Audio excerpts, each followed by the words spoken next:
Listo. Muy bien, jóvenes, ¿cómo están? Muy buenos días a todos los chicos de Selección 2. ¿Cómo están? Vamos a continuar con la historia universal.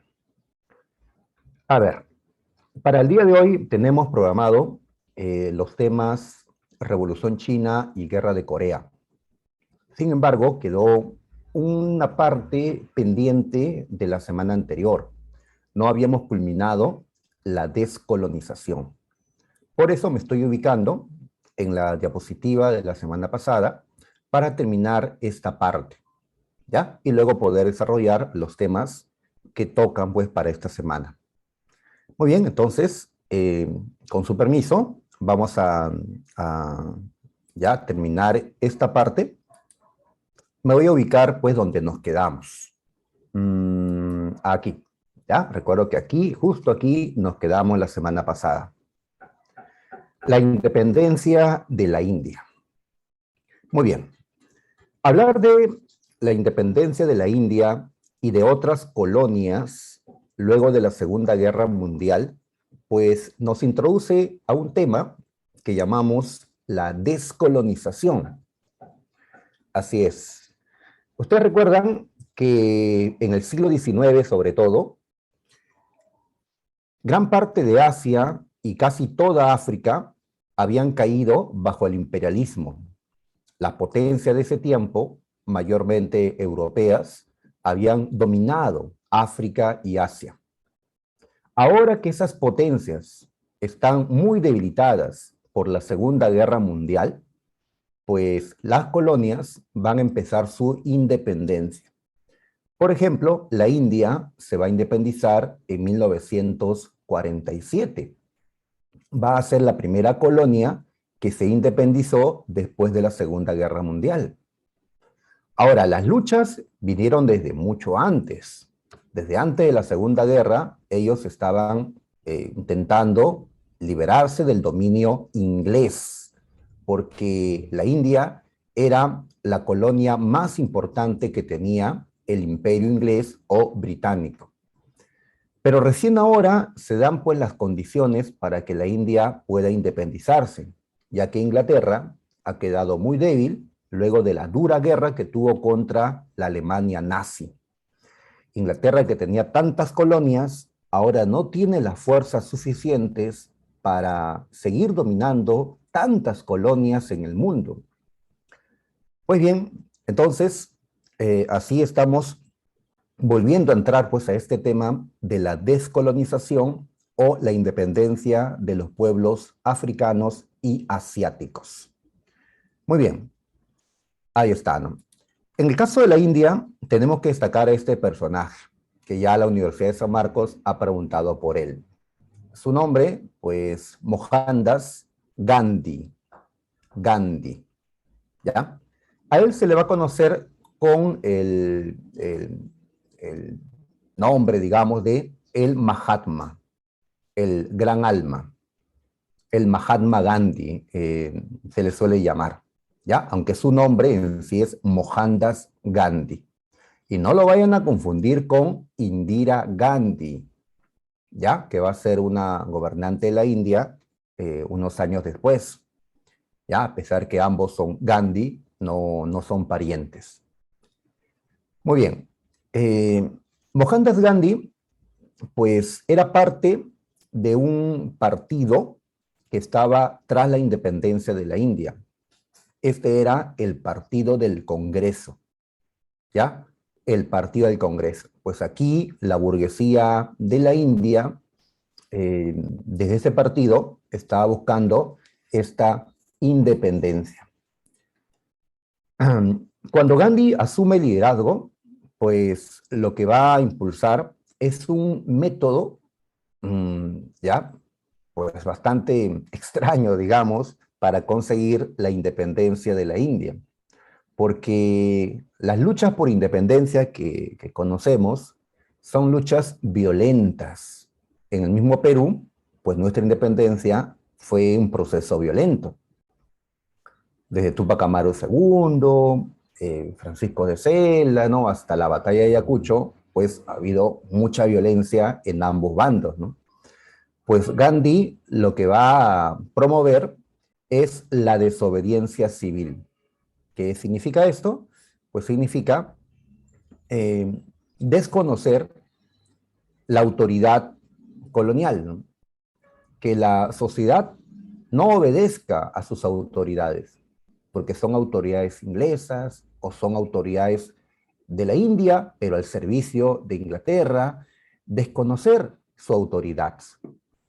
¿Ya? Muy bien. Esto incluía pues la resistencia pacífica o la no violencia activa. Así que Gandhi pretendía liberar la India pues sin ejercer violencia contra los ingleses. Decía que los ingleses eran hermanos de los hindúes, hermanos equivocados, pero hermanos en el fondo, ¿no? Pues este método que la Universidad de San Marcos ha preguntado, ¿no? Y cómo fue que Gandhi consigue esta independencia, pues a la larga va a tener éxito. Inglaterra no podía, pues, castigar a todos aquellos que incumplían las leyes, incumplían, pues, a las autoridades, no podían llenar las cárceles de tantos hindúes. Sabemos que hay, pues, millones, la India es el segundo país más poblado del mundo, pues, además, esto iba acompañado de un boicot comercial, es decir, no comprarle a los ingleses. Y en estos años posteriores a la guerra, Inglaterra necesitaba vender, necesitaba recuperarse económicamente, y la India era un gran mercado para Inglaterra. Pero ahora la India, bajo, ¿no?, la dirección de Gandhi, no le quiere comprar a Inglaterra, ¿no? Pues bien, entonces esto va a resultar exitoso con el tiempo. Se negocia y pues Inglaterra en el 47 va a terminar reconociendo la independencia de la India, ¿ya? Ahora ya podía volver el comercio, ¿no?, entre ambos, ahora que ya pues eran estados soberanos.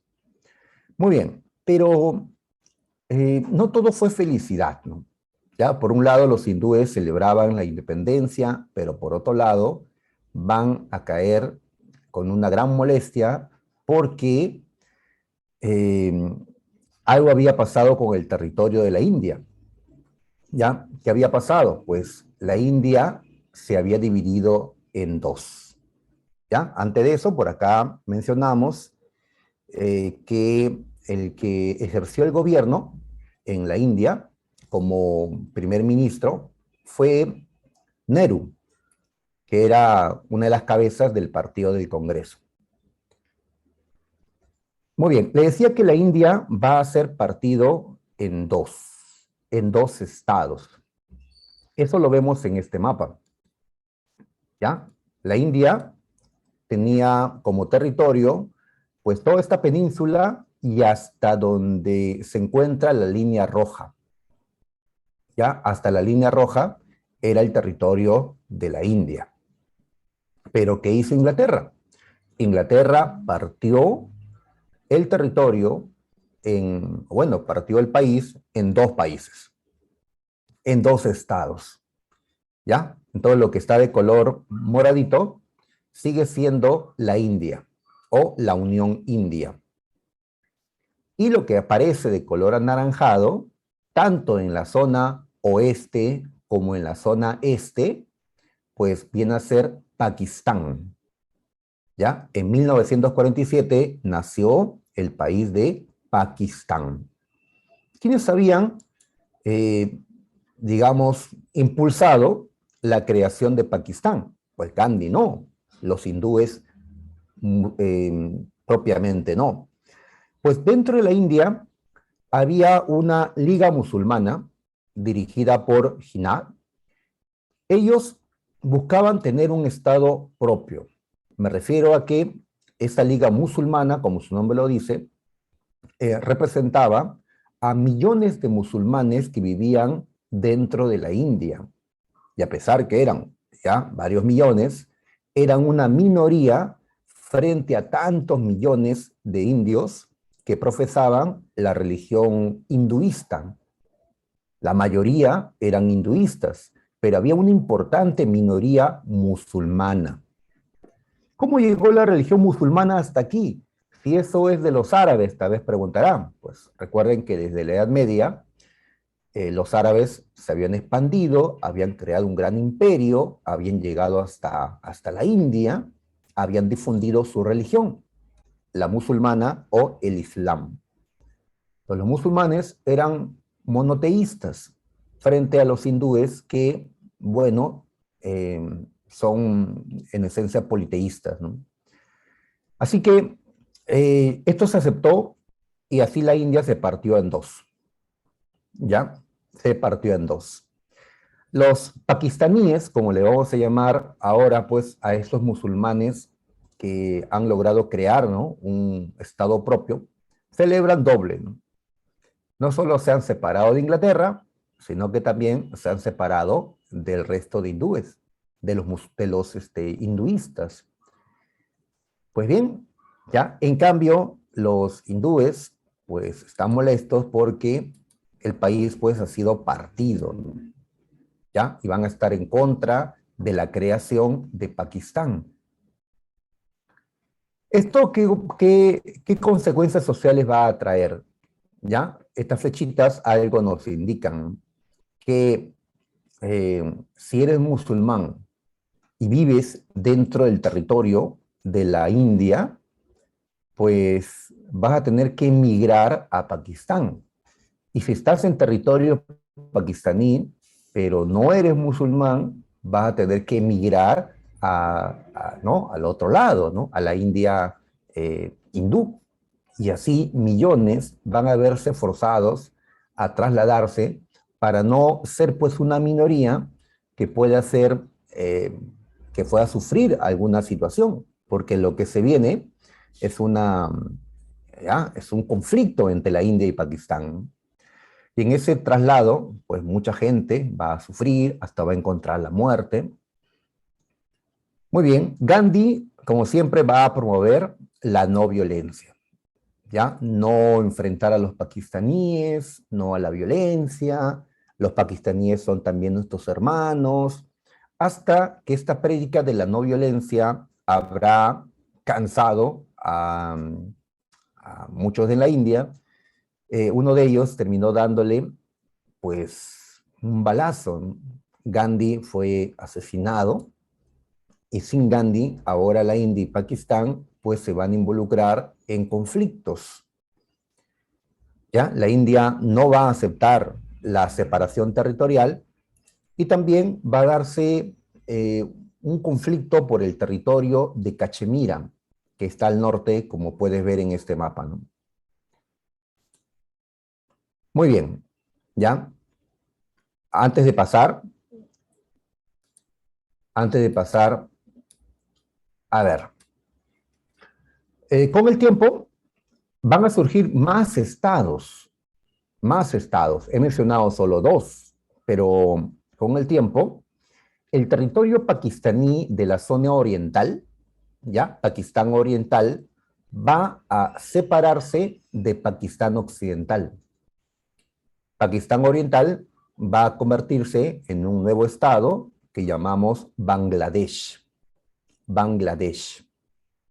¿Ya? Muy bien. Y por acá vemos que hay una isla, Ceilán, se va a separar de la India. ¿Ya? Y va a pasar a llamarse Sri Lanka. O sea que del territorio de la India original han surgido hasta 4 países.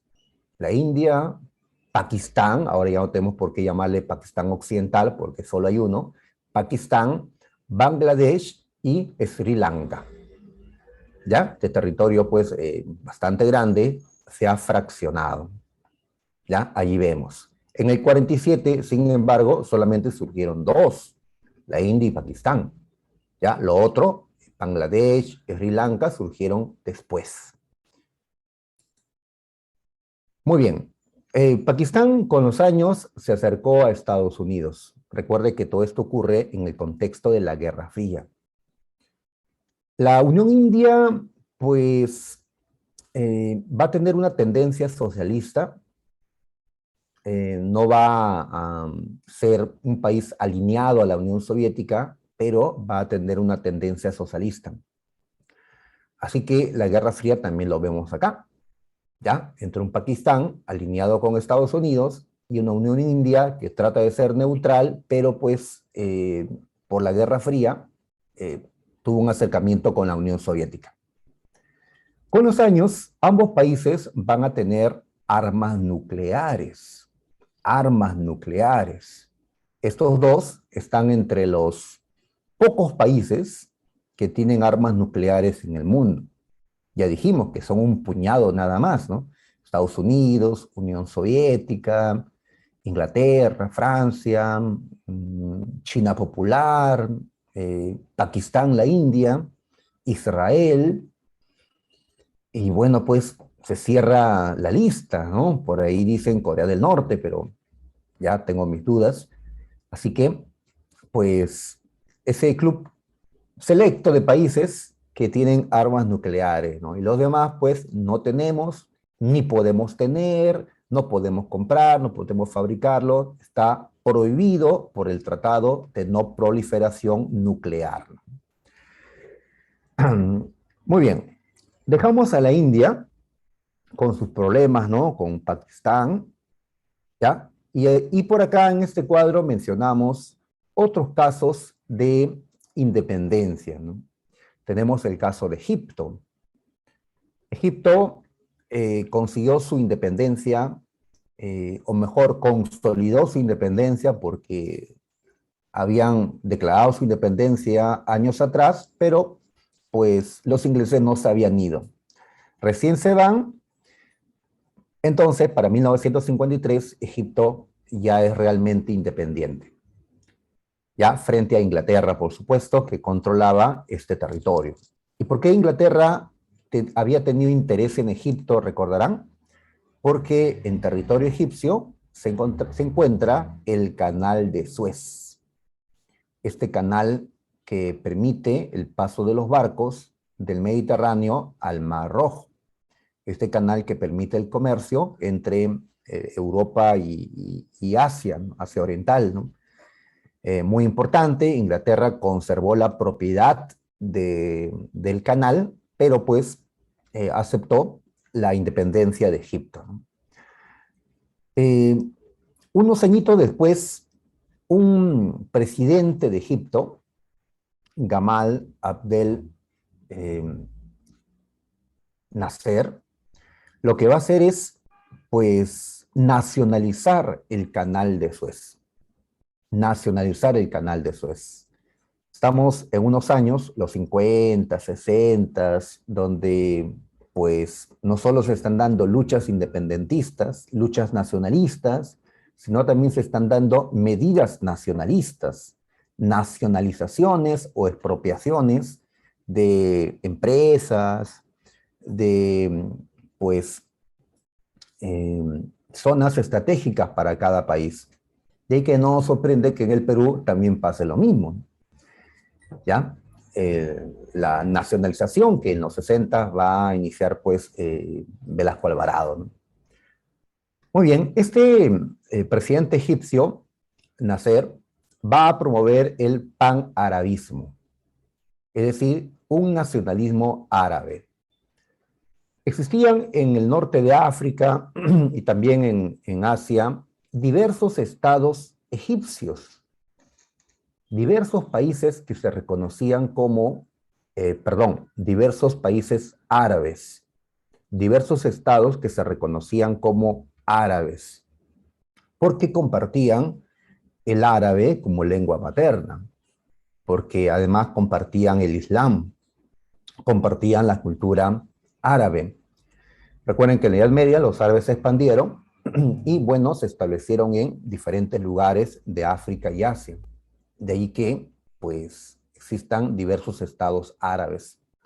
El panarabismo buscaba entonces la integración de esos estados árabes, ¿ya? Para hacer frente, pues, a aquellos, ¿no? Al resto del mundo que no era musulmán, ¿no? Que no compartía su misma cultura, ¿no? En medio de la Guerra Fría, pues se busca, ¿por qué no?, aliados entre ellos, para pues no alinearse ni a Estados Unidos ni a la Unión Soviética. Tenemos otros ejemplos como el Congo, un país africano que era colonia de Bélgica, pues va a lograr su independencia bajo el liderazgo de Lumumba. Tenemos a Indonesia, este archipiélago que está al sur de Asia, era colonia de Holanda o Países Bajos, pues también se va a independizar de la mano de Sukarno. Argelia. Argelia, que está al norte de África, era una colonia muy importante para Francia. Debido a que en Argelia pues había una riqueza que interesaba a Francia, pues petróleo, gas, minas. Además que vivía en Argelia una importante población francesa que se había establecido en Argelia, ¿no? Por eso fue difícil para Francia aceptar la independencia argelina. De ahí que esta independencia se convierta en una lucha violenta. Fue muy violenta en comparación pues, de la independencia de la India. Destacamos a Ben Bella y el Frente de Liberación Nacional, que va a buscar pues, la independencia argelina. Y después de varios años de lucha, pues finalmente Argelia va a conseguir su independencia mediante el Tratado de Vián, 1962. Muy bien, entonces tenemos el caso de Argelia, también el caso de Corea. Corea era una colonia de Japón. Y sabemos que Japón fue derrotado en la Segunda Guerra Mundial. Los coreanos habían luchado entonces para liberar su territorio, allá ¿no? en Asia Oriental, de los japoneses. Ahora, ellos en esta lucha recibieron ayuda, ¿ya? Por el norte habían ingresado al territorio rusos, soviéticos, el Ejército Rojo, ¿no? Y por el sur habían ingresado a Corea, pues, los norteamericanos. Pues bien, entonces los japoneses fueron derrotados, fueron echados de Corea, Corea era independiente en 1945, pero, pues, como en el norte habían comunistas y en el sur habían capitalistas, Estados Unidos y la URSS terminaron partiendo a Corea en dos. ¿Ya? Corea del Norte, socialista, y Corea del Sur, capitalista. ¿Ya? Sin saber que esta partición iba a ser eterna. Desde el 45 y hasta hoy siguen existiendo dos Coreas. ¿Ya? Luego vamos a hablar del enfrentamiento entre Corea del Norte y Corea del Sur. Pero como esta guerra va a quedar en un empate, por eso siguen existiendo dos Coreas hasta el día de hoy. ¿Ya? Muy similar ocurrió con Indochina. Indochina era una colonia de Francia en el sureste asiático. Pues bien, cuando Francia fue derrotada por Alemania en la Segunda Guerra Mundial, los indochinos creían pues que podían conseguir su independencia aprovechando la caída de Francia. Pero lo que sucedió es que vinieron los japoneses y tomaron el control del territorio indochino. Entonces Indochina, su pueblo, va a tener que luchar contra los japoneses durante la Segunda Guerra Mundial para liberarse. Y así lo hicieron.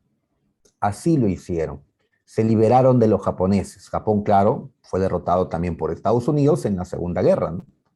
Esto contribuye, pues, a la independencia de aquellos que estaban dominados por Japón.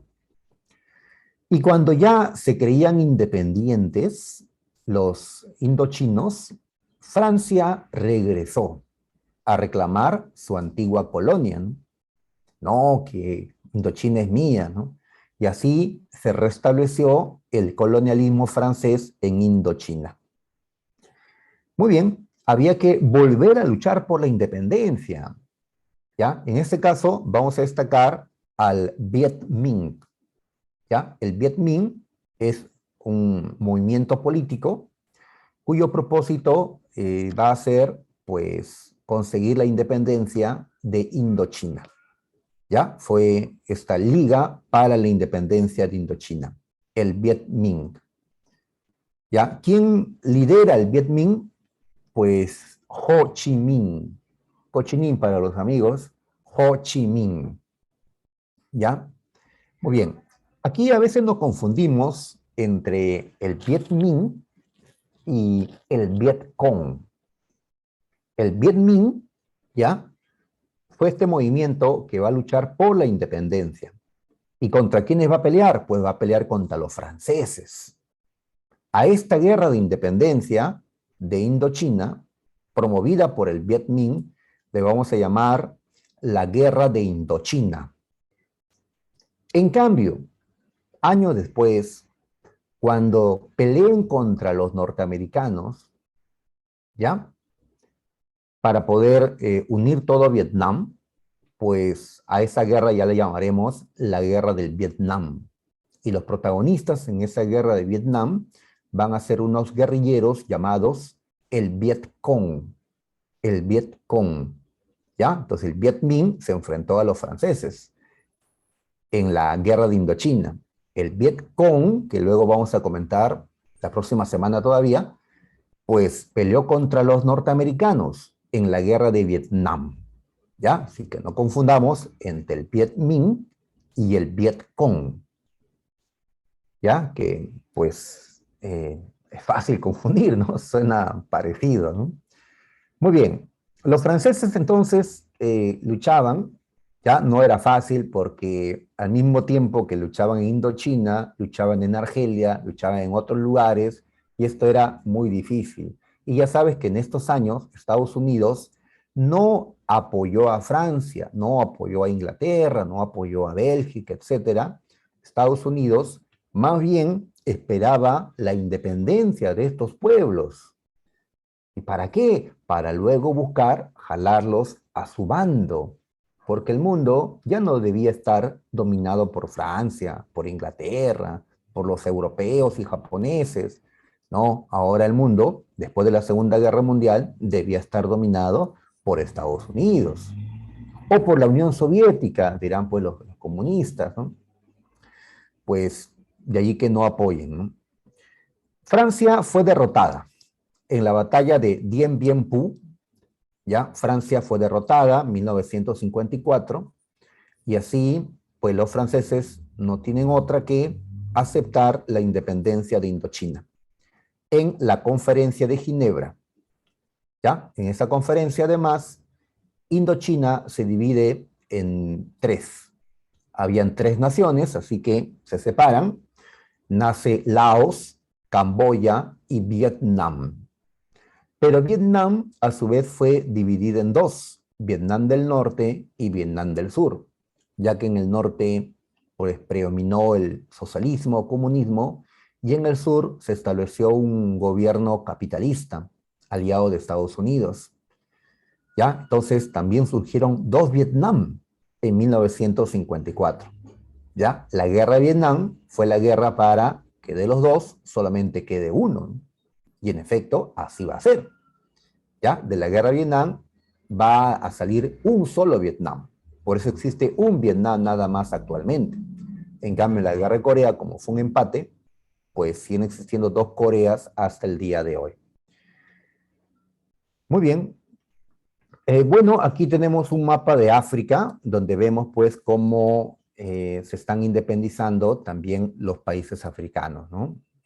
Mencionamos el caso de Egipto, pero pues había una, también Argelia, ¿no? Ahí están los años en que consiguieron su independencia, sí, ya lo mencionábamos, 62, 53, y así habían pues numerosos ya países, pueblos, ¿no? Que estaban luchando por su independencia.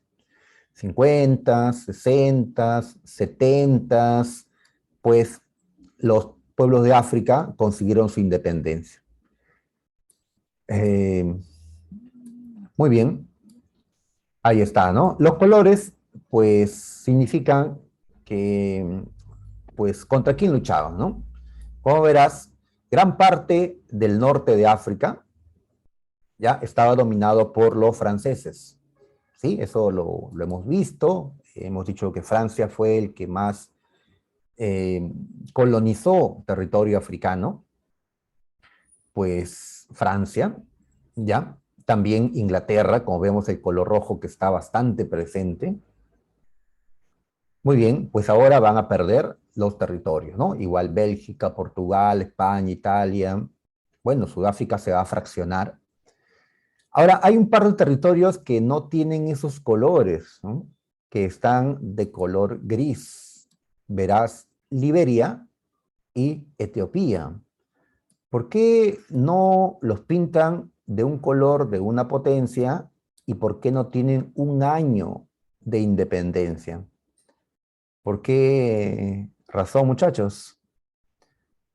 ¿Por qué razón? Porque estos dos, pues, no estaban dominados después de la Segunda Guerra Mundial, ¿no?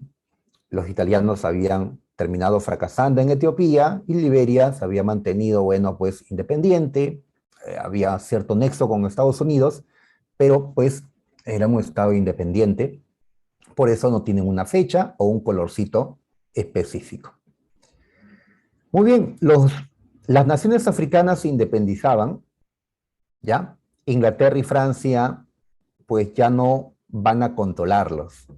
Y en esta caricatura, pues que me causa gracia, pues aparecen, ¿no? Los jóvenes países africanos, eh, pues felices por la libertad, pero como ya dijimos, estamos en medio de la Guerra Fría y quienes están acechándolos, pues los convertiremos en capitalistas y se van a alinear con nosotros. No, serán socialistas y serán aliados de la URSS. Pues ahora que se han liberado de Inglaterra, Francia, pues ahora podían caer, ¿no?, bajo la dependencia de Estados Unidos o la Unión Soviética, ¿no?, que los miran allí con hambre, digamos, ¿no? Muy bien. Y en efecto, muchos países que se independizaron, pues terminaron siendo aliados de uno o de otra superpotencia. Pero otros buscaron mantenerse neutrales. Era difícil ser neutral en la Guerra Fría, pero no era imposible, ¿no? Esto nos lleva a la conferencia de Bandung. En Bandung, Indonesia, en 1955, se van a reunir 29 estados de África y de Asia. La mayoría de ellos eran países que acababan de nacer, que acababan de independizarse. ¿Ya? En este mapa, pues, ubicamos a los países que estuvieron en esa conferencia de Bandung. Bandung, repito, queda en Indonesia, el país que está, pues, en este territorio, en el sudeste asiático.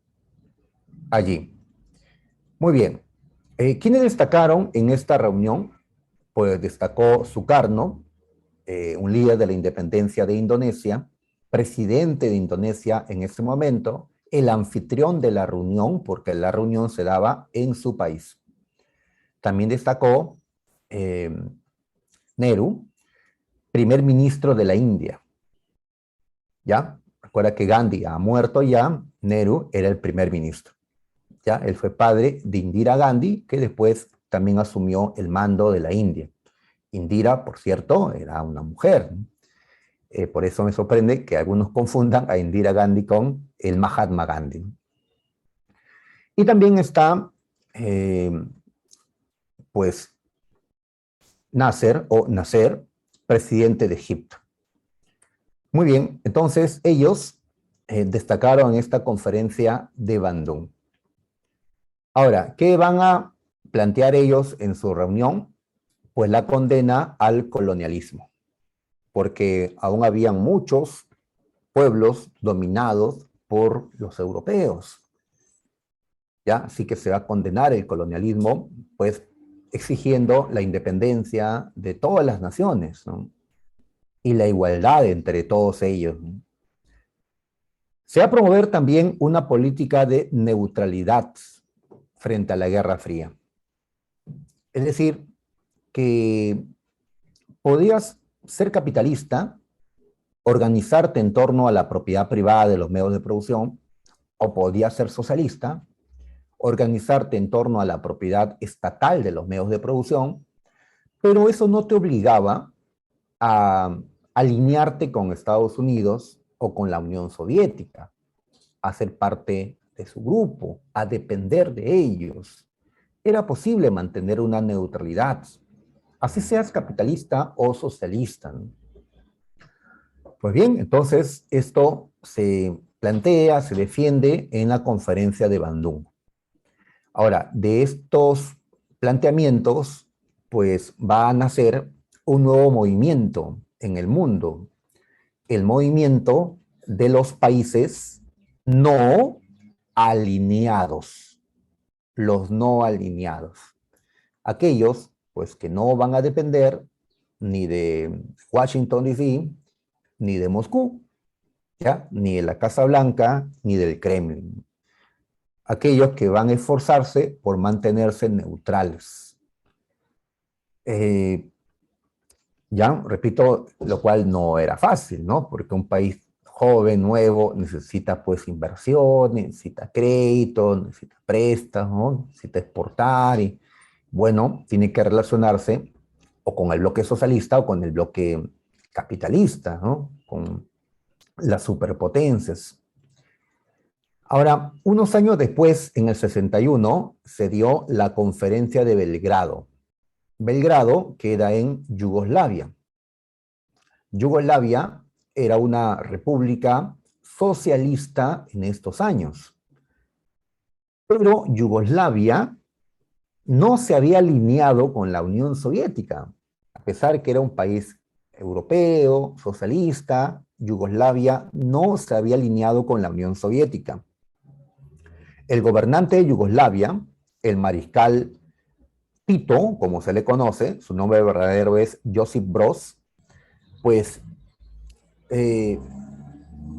tocó con Stalin y con los siguientes gobernantes después, ¿no? Señalando que Yugoslavia iba a seguir un camino distinto, ¿ya? Que ellos iban a construir pues un socialismo a la yugoslava, ¿no?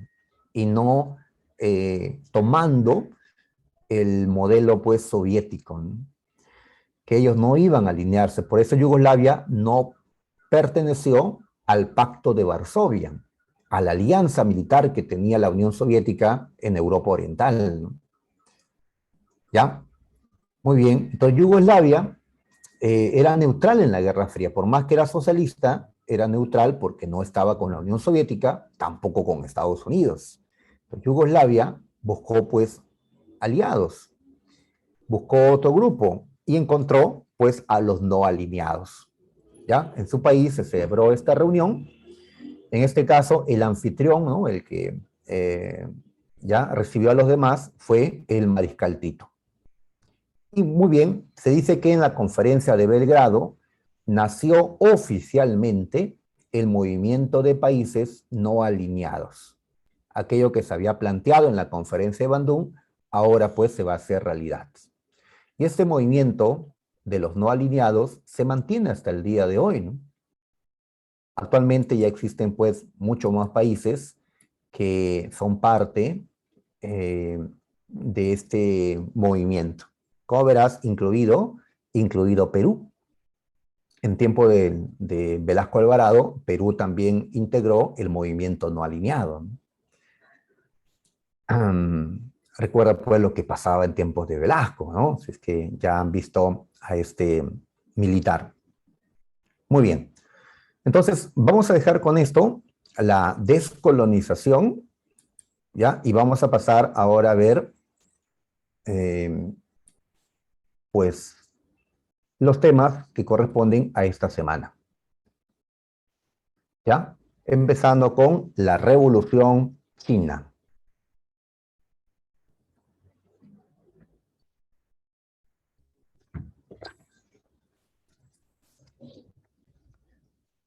¿Están listos, chicos? Muy bien, vamos a continuar con la Revolución China. Muy bien, entonces nos vamos a Asia Oriental, nos vamos a China para ver pues qué pasó con China a lo largo del siglo XX. Muy bien.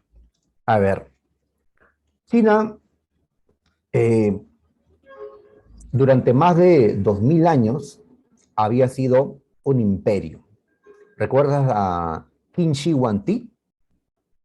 Sí, deben recordarlo, ¿no? Hemos estudiado la China antigua, ya hace varios meses, pero hemos estudiado cómo Shi Huangdi unificó el territorio chino en un imperio con la dinastía Qin y la Gran Muralla y todo lo que habíamos visto en ese momento. Pues en el siglo XX, ese imperio que había iniciado Shi Huangdi, ese imperio va a desaparecer. China dejará de ser un imperio, dejará de tener un régimen imperial con un emperador, y China se va a convertir en una república. Y hasta el día de hoy sigue siendo una república. China no tiene emperadores actualmente, ni reyes, ¿no? Tiene presidentes. Muy bien, entonces, a inicios del siglo XX empezó la Revolución China con esta transformación, con la caída del imperio, el imperio de los Manchú, como se les conocía, y el nacimiento de la República. Pero junto a esto vinieron muchos otros cambios, como el dejar atrás el régimen feudal que caracterizaba a China hasta ese tiempo, ¿no? Esta República China va a, digamos, a estar entre o ser una república liberal, capitalista, o ser una república socialista. Al inicio, ya, con Sun Yat-sen, con Chiang Kai-shek, pues China eh, seguía un camino para convertirse en una república capitalista, ¿no? Pero cuando Mao Zedong toma el poder, va a buscar pues que China sea un país socialista, ¿no? Muy bien, pero años después, tras la muerte de Mao Zedong, Deng Xiaoping va a pues construir en un país socialista como China una economía capitalista, ¿no? Y así pues China a lo largo del siglo XX va a estar pues oscilando entre el capitalismo o el socialismo, ¿no? En todo caso, pues en cada una de estas transformaciones, pues China va a lograr cierto avance, ¿no? Con grandes errores también, pero también pues van a tener aciertos. Por eso podemos decir que China a lo largo del siglo XX se ha ido modernizando, dejando sus viejas estructuras económicas, sociales y políticas, y al final, pues, del siglo XX ya vemos a la China que conocemos nosotros actualmente, ¿ya? Una China, pues, muy desarrollada, un monstruo industrial, ¿no? Un país, pues, fuerte, ¿no? Muy bien.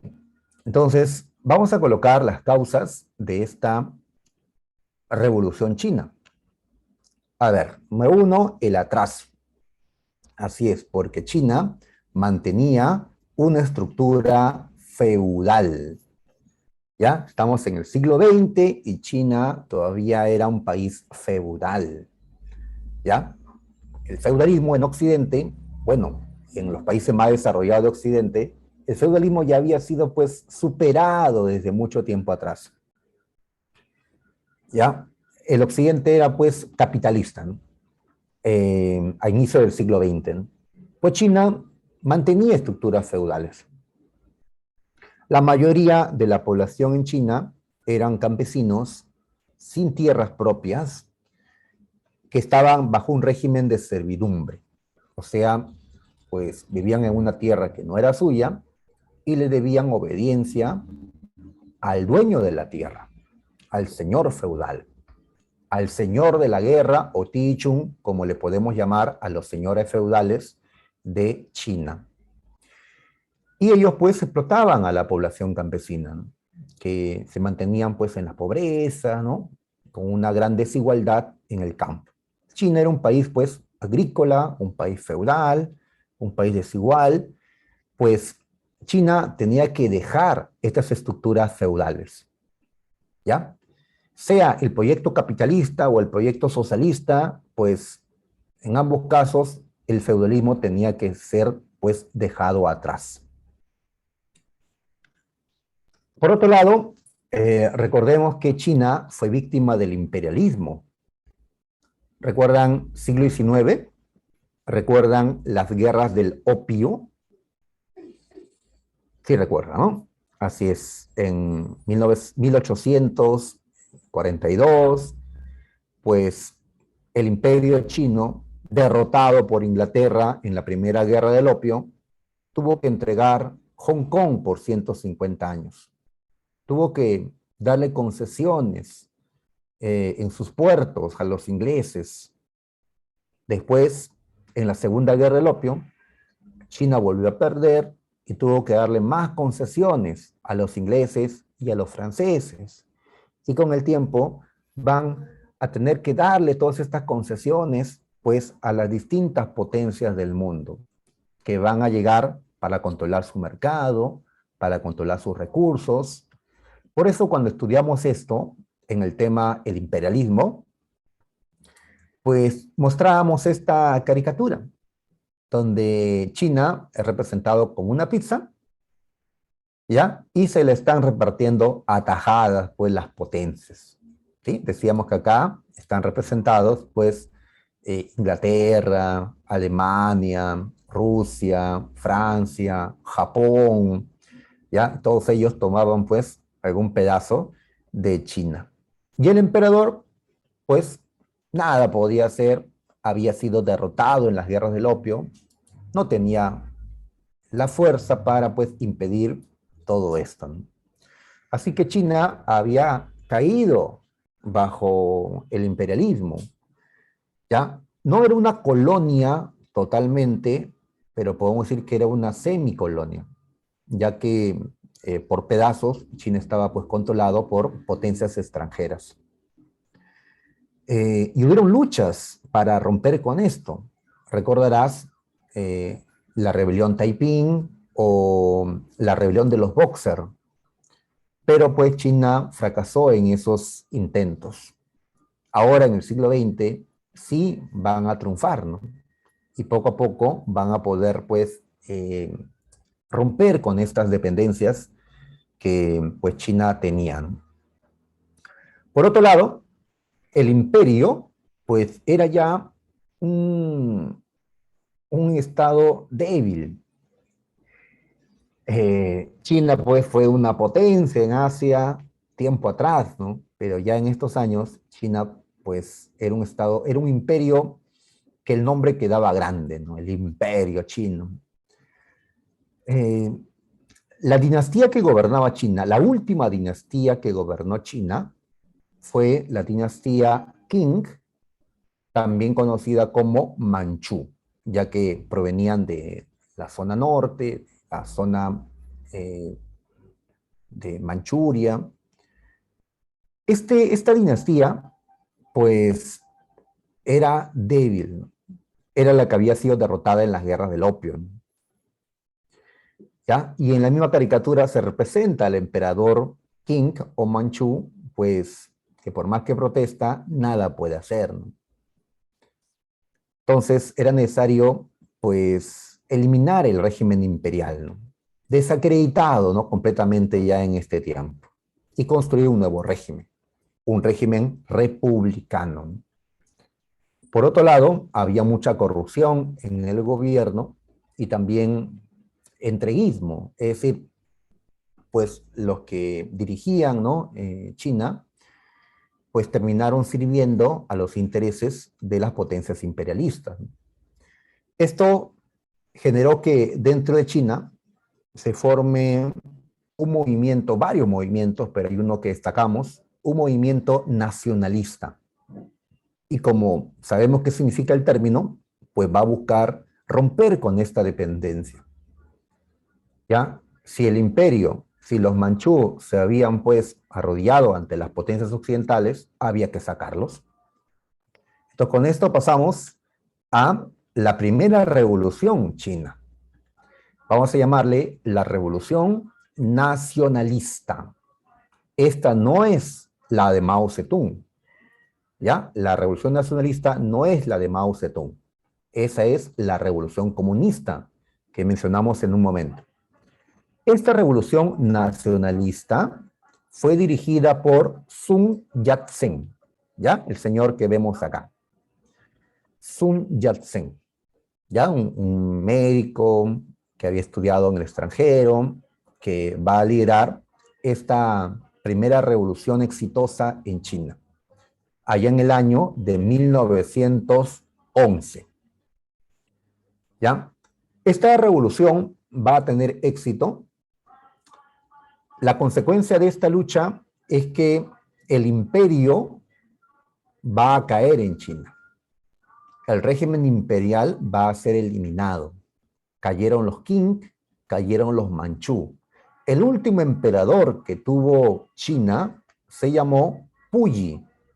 ¿Ya? Por cierto, Puyi tenía 6 años. Era un niño, nada más, ¿no? Pues ahora no. Ahora ya no es emperador, ¿no? ¿Ya? De esa manera, en 1912, como ya había aceptado su abdicación Puyi, y China había dejado de ser un imperio, pues entonces va a nacer en ese momento la República de China. ¿Ya? China se organizó como una república y sigue siéndolo hasta el día de hoy, una república.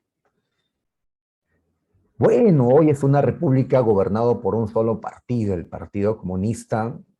eh, ¿Ya? Se denuncia pues un régimen dictatorial allá,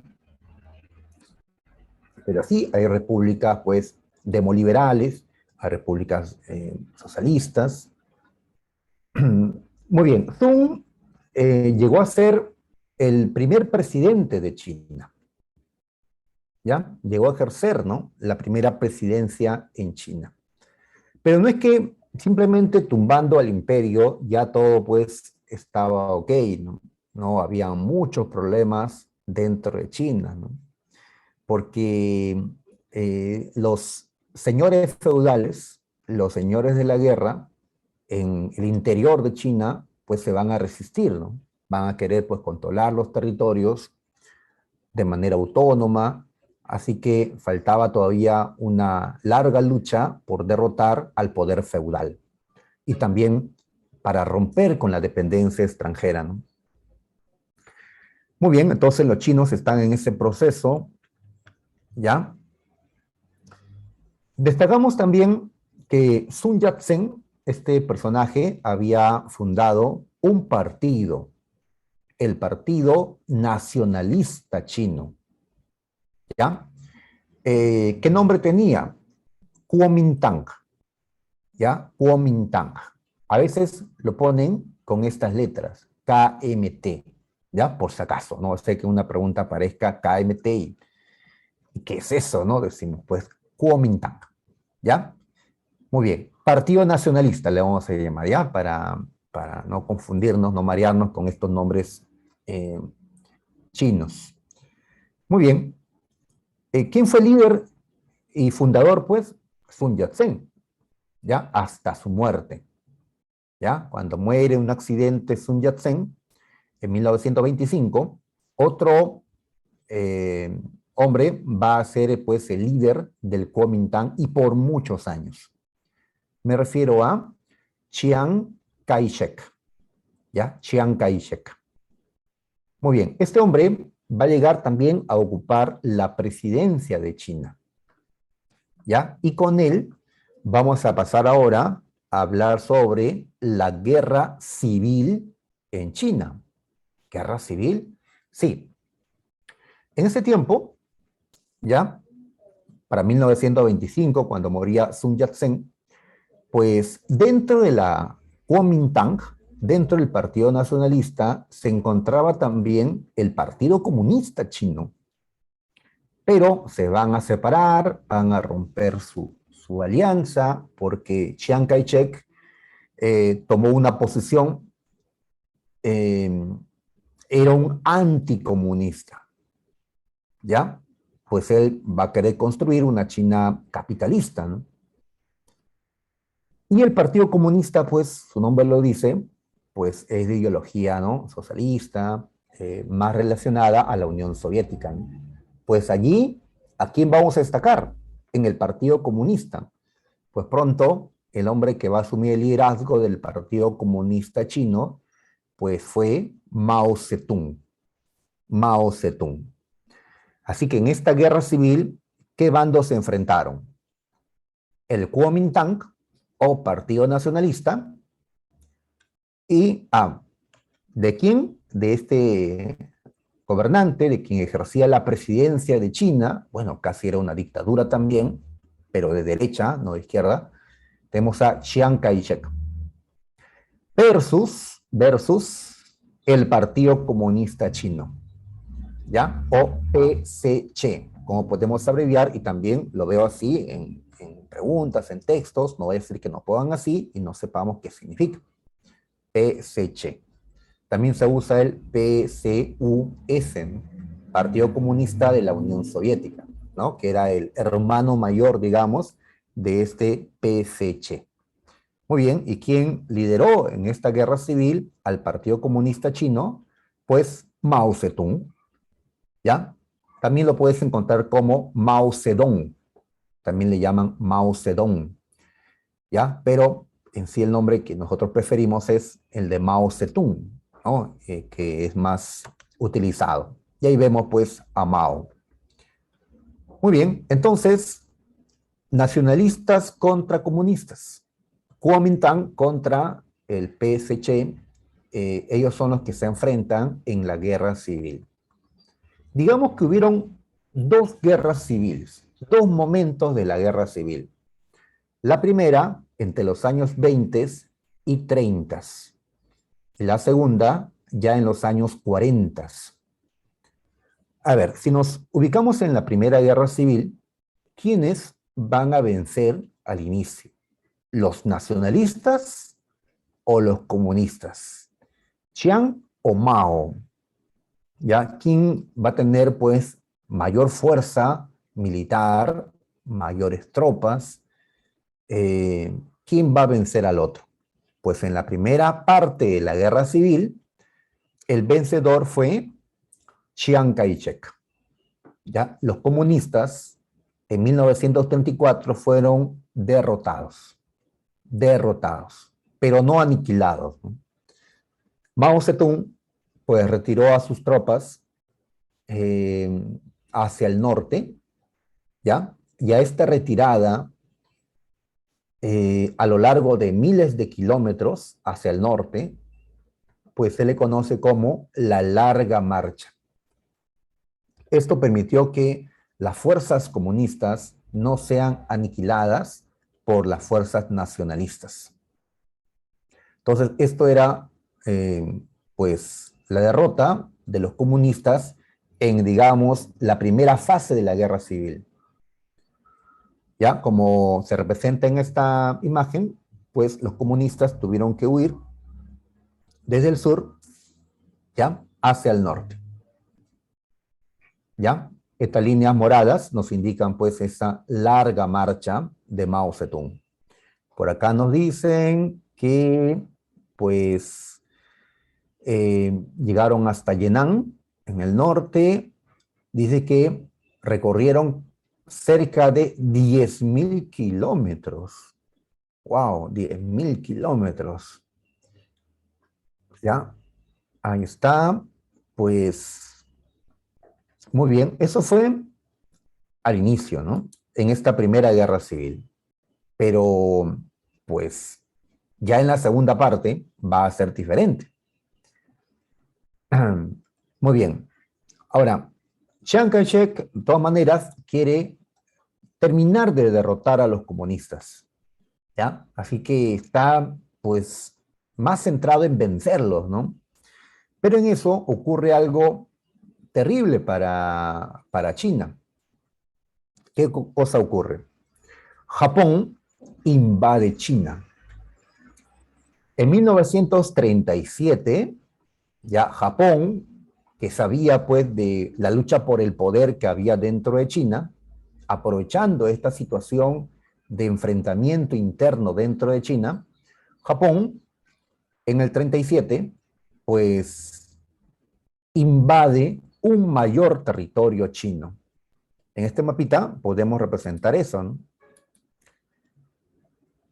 A ver, acá está Japón, ¿no? Este archipiélago de color anaranjado. Ellos ya dominaban Corea desde principios del siglo XX, ¿ya? Ellos ya dominaban también Manchuria desde 1931. Manchuria es ese territorio que está en esta parte norte de China, pero no satisfechos con controlar Manchuria, los japoneses en el 37 van a invadir este territorio que aparece de color amarillo, ¿ya? Durante esta invasión llegan inclusive a tomar Pekín, ¿ya? Y así avanzan, ¿no? Nankín, Shanghái, pues tanto por tierra como por mar, China estaba siendo invadido por su histórico enemigo, Japón, ¿ya? Mientras ellos, nacionalistas y comunistas, pues seguían rivalizando por el poder.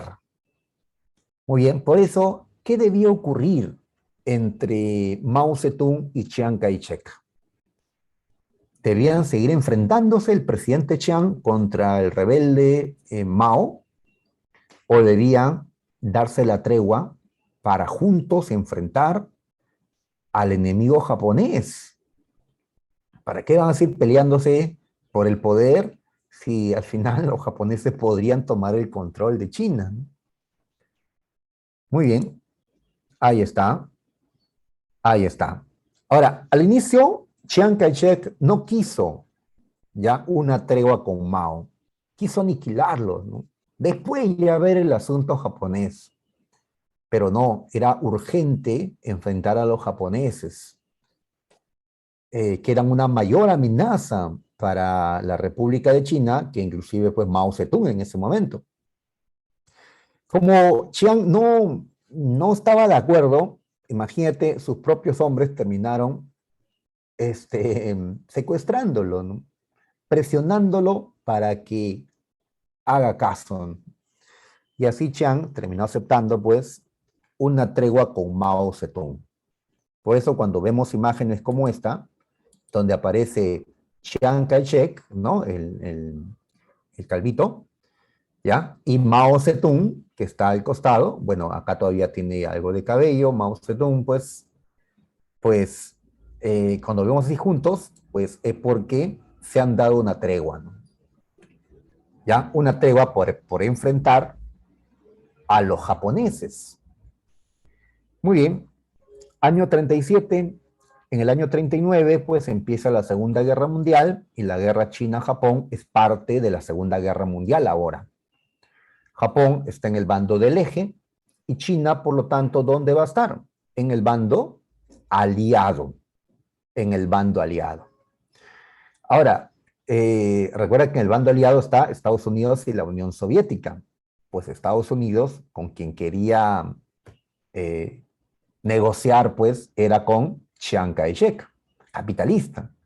En cambio, la Unión Soviética, con Stalin, con quien quería, pues, negociar, ¿no? Era con Mao Zedong, ¿no?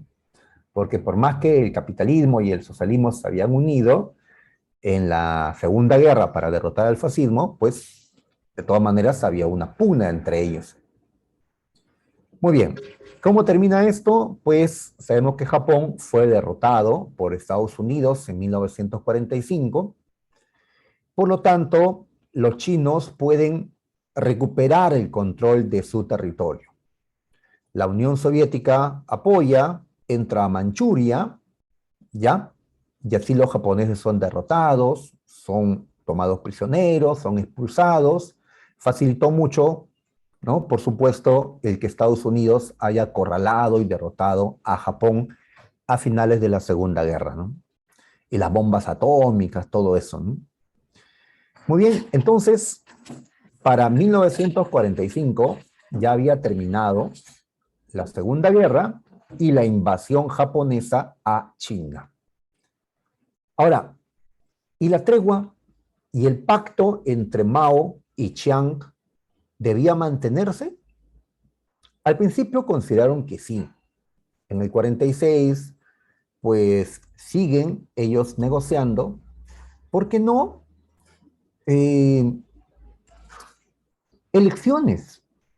Elecciones multipartidistas, elecciones, ¿no?, de diversos partidos, donde hasta el Partido Comunista pueda participar, y ver, pues, que la gente decida, ¿no?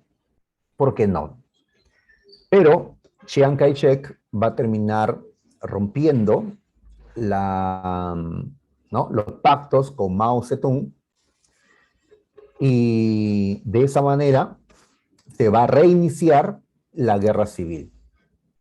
¿Ya? Entonces, estamos en los 40, después de la Segunda Guerra, pues nuevamente nacionalistas y comunistas se van a enfrentar en la guerra civil. ¿Ya? Y así, 46, 47, 48, se seguían enfrentándose. ¿Ya? Muy bien. Ahora hablamos de un ejército rojo en China, ¿no? Un ejército socialista, ¿no?, con Mao Zedong, que recibían apoyo de la Unión Soviética, mientras que el ejército nacionalista, el de la Kuomintang, el de Chiang Kai-shek, recibía fuerzas también, armamento, recursos de Estados Unidos. Estados Unidos quería que gane Chiang, los nacionalistas, y enviaron de todo. En sí, los nacionalistas estaban mejor equipados que los comunistas, pero no ganaron la guerra. Los comunistas ganaron la guerra. Tal vez tuvieron mayor apoyo popular para poder imponerse. Entonces, poco a poco, los comunistas derrotan a los nacionalistas. Esto es la revolución comunista. Es decir, cómo a través de esta Segunda Guerra Civil, el Partido Comunista Chino, o Mao Zedong, va a tomar el poder en China. ¿Ya? Entonces, a esta parte le llamamos la revolución comunista. Entonces, hay dos revoluciones, como puedes ver. La nacionalista, que empezó en 1911, y la comunista, que se está concretando en 1949, con la victoria de Mao y el Partido Comunista. Chiang Kai-shek y el Kuomintang, el Partido Nacionalista Chino, pues optaron por huir. Ahora, a quienes les tocó huir fue a los nacionalistas. Recuerda que en la primera parte de la guerra civil, los que huyeron en la larga marcha fueron los comunistas.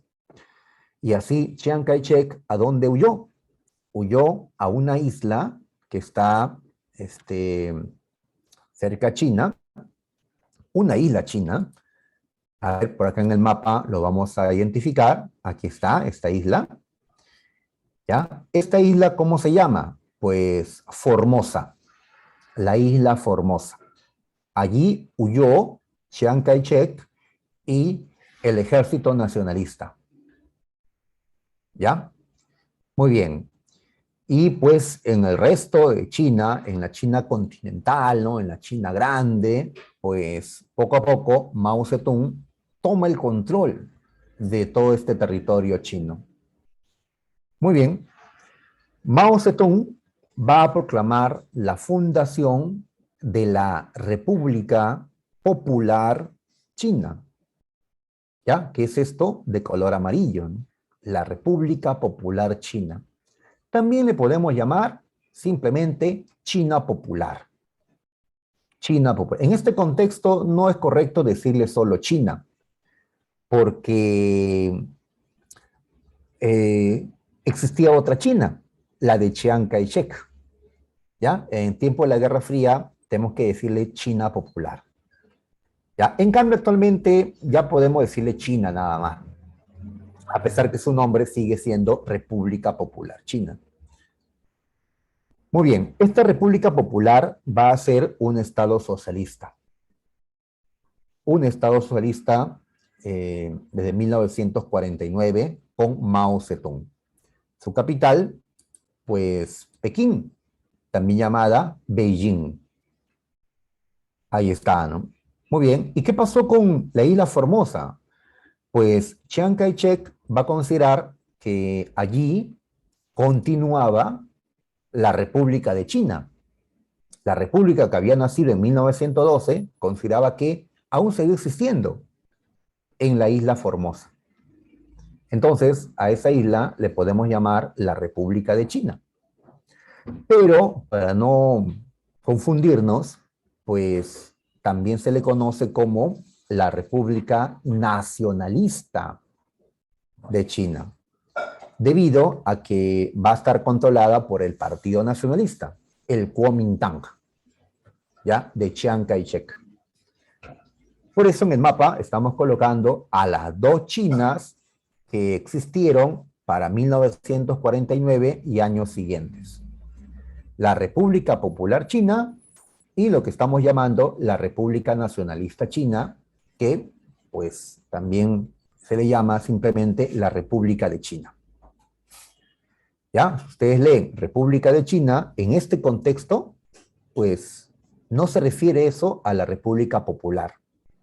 Para referirnos a la China de Mao, tenemos que agregar la palabra popular. Muy bien, ¿ya? Ahí aparece Mao Zedong proclamando la creación de la República Popular. Muy bien. Pues antes de dejar eso, a ver, esta isla actualmente ya no se le conoce como la China nacionalista o la República Nacionalista China.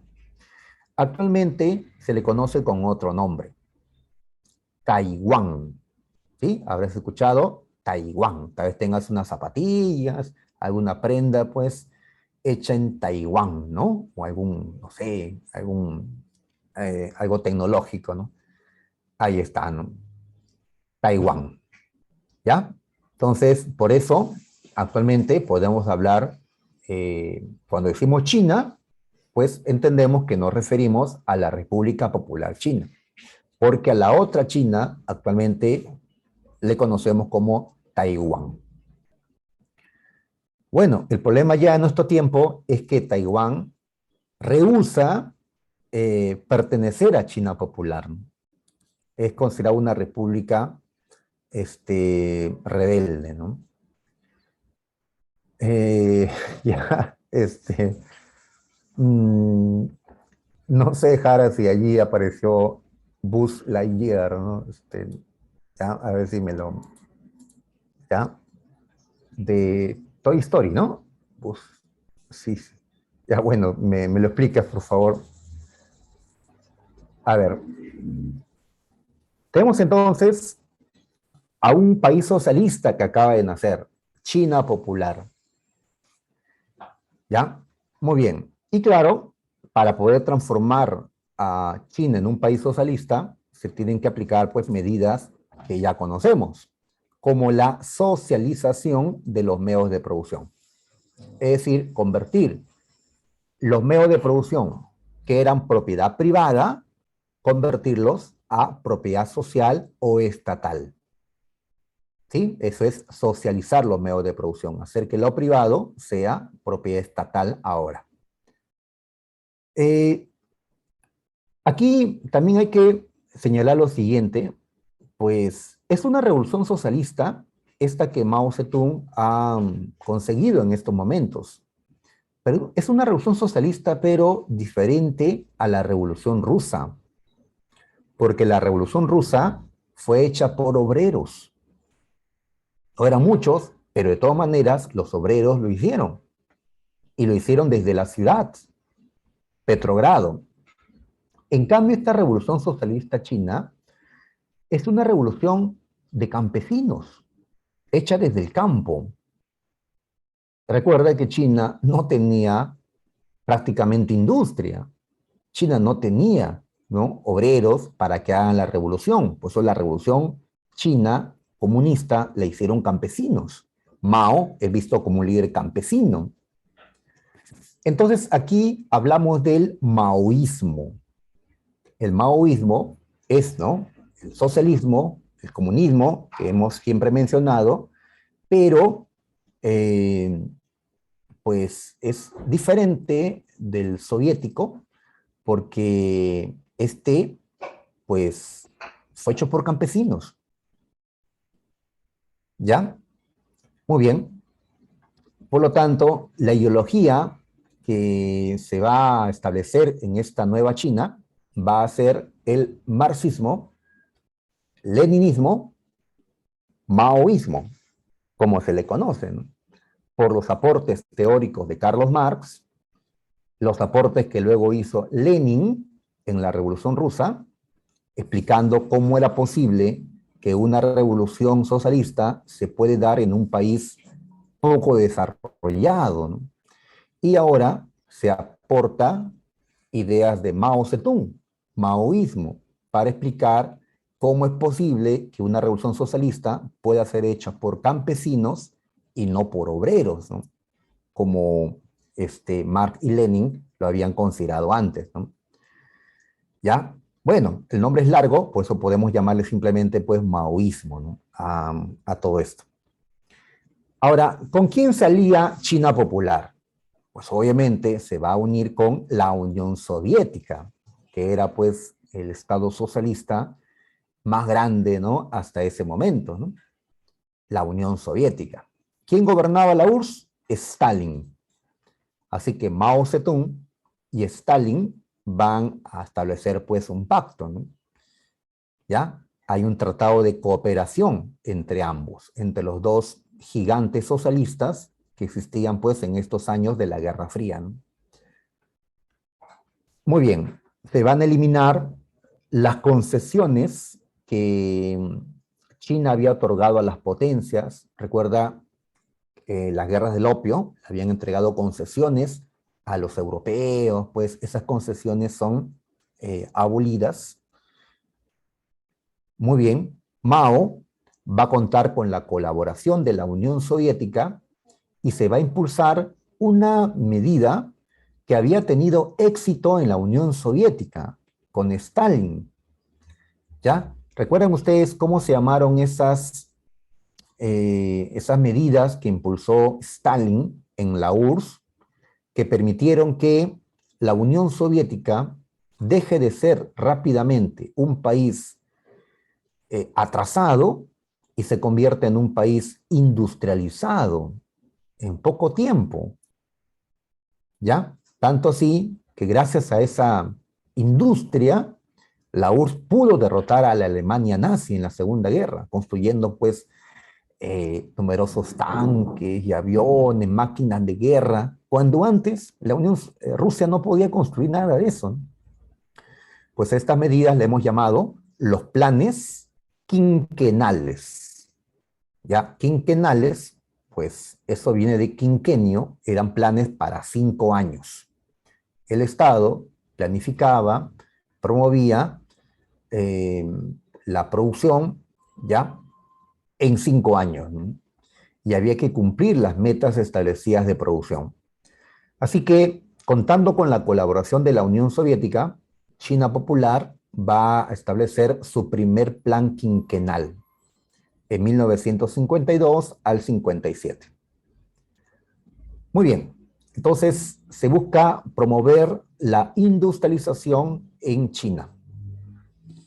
Bueno, el resultado fue, eh, ya, digamos, parcial, ¿no? Pero algo está ocurriendo en este tiempo en la Unión Soviética.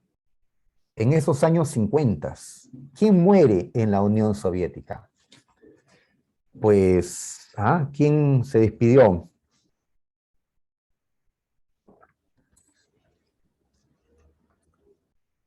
Se murió en la Unión Soviética Stalin, 1953. Stalin muere.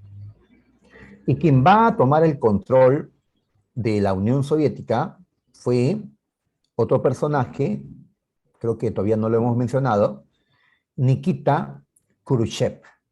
Ya, Khrushchev dicen otros, ¿no? Nikita Khrushchev. ¿Ya?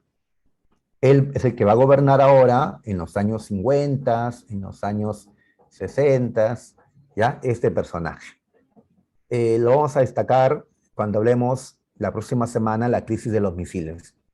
Ya, un calvito, ya, que negoció con Kennedy. Muy bien. Entonces, eh, En estos años 50, la Unión Soviética tiene ahora a otro gobernante, Khrushchev. Y Khrushchev va a promover aquello que llamamos la desestalinización. Si Stalin había consolidado el comunismo en la Unión Soviética, si la estalinización era la consolidación del comunismo en la Unión Soviética, ¿qué será la desestalinización? Pues será desmantelar mucho de lo que Stalin había hecho, pues, años atrás. ¿Ya? Khrushchev llegó a permitir que en la Unión Soviética exista propiedad privada. ¿Ya? No gran propiedad privada, pero permitió que haya pequeña propiedad privada, permitió que haya producción libre, comercialización libre, en un país socialista. Con esto, Khrushchev estaba iniciando la restauración del capitalismo. ¿Ya? Y eh, a estos cambios que se están dando en la Unión Soviética, pues se le llama el capitalismo de Estado. Entonces, la Unión Soviética ya no tenía una economía, perdón, totalmente socialista. Ya no todo era propiedad privada, perdón, propiedad estatal. Ahora había propiedad privada, reducida, vigilada por el Estado, pero habían. Esto no le gustó a Mao Zedong. Para Mao Zedong, Khrushchev estaba traicionando al socialismo o comunismo. ¿Ya? Además que las estatuas de Stalin estaban siendo pues retiradas. No al culto a la personalidad, dicen. Stalin pues tenía estatuas y eso evidencia el culto a la personalidad. ¿Ya? Pues tienes que tener pues un gran ego para mandarte a hacer enormes estatuas pues con tu cara, con tu cuerpo, ¿no? Ahora, Mao Zedong había caído también en eso, ¿no? Culto a la personalidad, ¿no? Todo eran pues afiches de Mao, ¿no? Ahora imágenes de Mao, estatuas de Mao, ¿no? También culto a la persona. O sea, toda la crítica contra Stalin también podría aplicarse a Mao Zedong. Por eso, ¿qué ocurre entre la Unión Soviética y China Popular? Los dos más grandes países socialistas, pues se distancian. Con el tiempo, China Popular rompe sus vínculos con la Unión Soviética.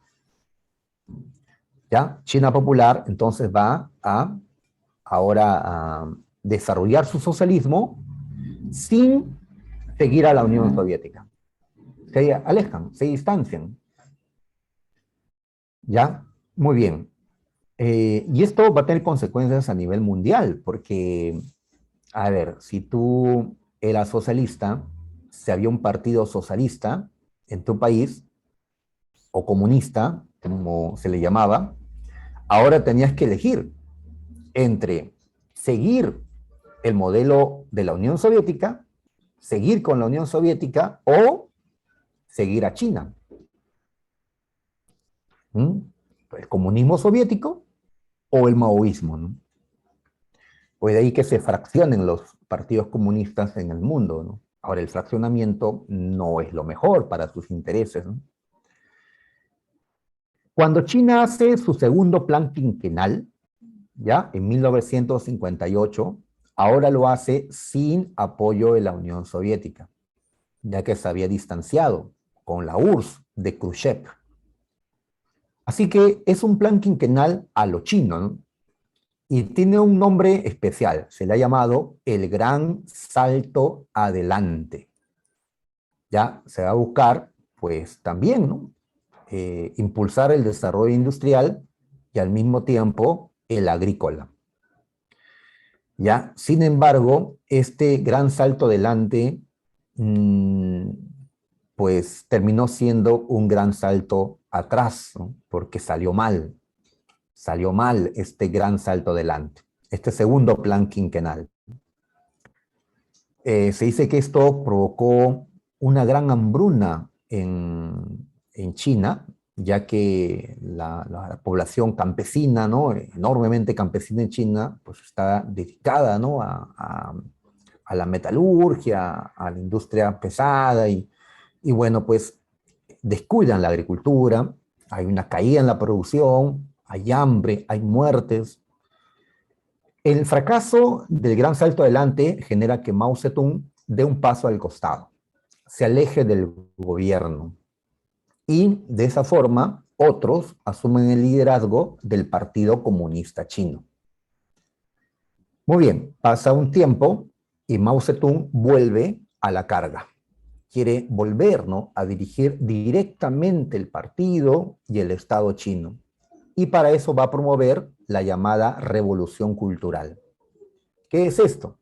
Pues Mao Zedong va a denunciar que dentro del Partido Comunista Chino habían dirigentes que ya no eran socialistas, que de boca para afuera seguían siéndolo, pero en la práctica eran liberales, que se habían aburguesado, es decir, que se habían alejado del pueblo, ¿ya? Y pensaban únicamente en sus propios intereses.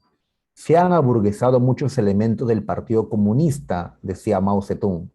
¿Y qué van a hacer ellos? Lo mismo que Khrushchev en la URSS. Van a restaurar, tarde o temprano, el capitalismo. Entonces, lo que Mao va a impulsar en esta revolución cultural es la expulsión de todos esos elementos aburguesados que decía Mao Zedong. Entonces, dentro del Partido Comunista Chino va a haber una lucha violenta entre los maoístas y, bueno, aquellos que van a ser denunciados de esta manera. La Universidad de San Marcos nos preguntó por esto, por qué objetivo tuvo la revolución cultural. Pues la respuesta que San Marcos nos da es que Mao buscaba evitar la restauración del capitalismo. ¿Cómo evitarlo? Pues expulsando del partido a aquellos que se hayan aburguesado, aquellos que ya no compartían los ideales del socialismo. Pues bien, entonces, esto fue una lucha interna, ¿no?, en China por el control político y Mao de esa manera buscaba recuperar el control que había perdido por el fracaso del gran salto adelante. Muy bien, en ese tiempo él se apoya en los jóvenes, quienes van a ser concientizados y van a difundir el libro rojo que contenía, pues, en síntesis, el pensamiento maoísta, ¿no? Muy bien, entonces, en esta historia, como vemos, tenemos la revolución nacionalista, la revolución comunista y la revolución cultural.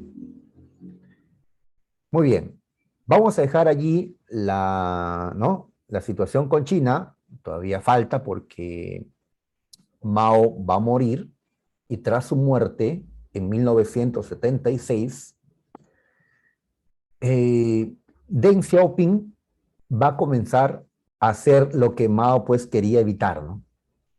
Va a comenzar a restaurar el capitalismo, igual que Khrushchev había hecho en la Unión Soviética. Con Deng Xiaoping empezó la liberalización de la economía china, es decir, permitir la propiedad privada.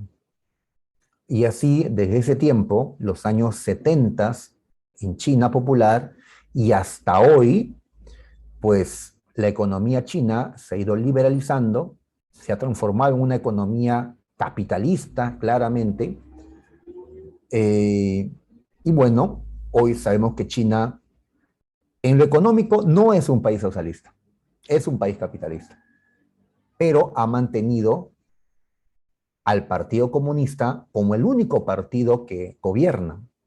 En el aspecto político, por eso decimos que China todavía sigue siendo un país socialista, porque es el gobierno de un solo partido, de un partido que sigue llamándose así, Partido Comunista Chino, como pues era en tiempos de Mao Zedong.